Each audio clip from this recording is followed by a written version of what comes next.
to the American people to stand up and send a clear message to our elected leaders, our president. We're urging people to call their state representatives and their senators and urge them to not support any military action in Syria. Paul Garner is speaking on behalf of the Mid-South Peace and Justice Center. The group held a protest against military action in Syria at the corner of Park and Highland near the University of Memphis tonight. In Washington, meanwhile, the measure authorizing the president to strike Syria clears a crucial Senate hurdle. Today, lawmakers held public hearings and closed-door briefings on Capitol Hill debating military action, all while President Obama traveled to Sweden and Russia. Fox's Craig Boswell has more. Secretary of Defense Chuck Hagel says a U.S. strike on Bashar al-Assad's government in Syria would not be a pinprick.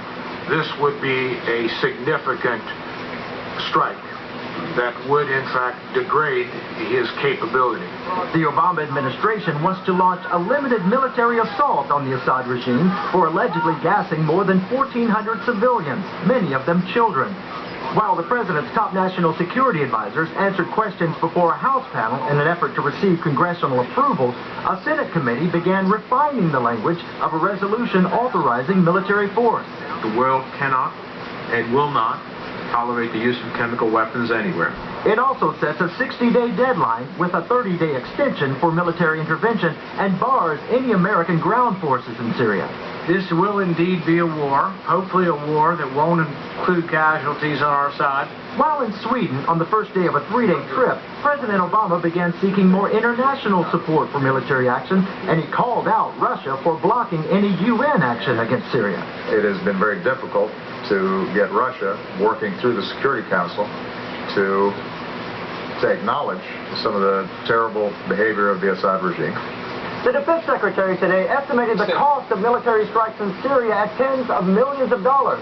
The draft resolutions authorizing use of military force are expected to be debated by the full House and Senate when lawmakers return next week. In Washington, Craig Boswell, Fox News. Hey, if you would like to see the U.S. Senator here, Senator Bob Corker's resolution authorizing the president to strike Syria, we've made it easy for you. Join in the Fox 13 two-screen experience. Just go to our My Fox Memphis Facebook page. We've got it there for you. The resolution is linked.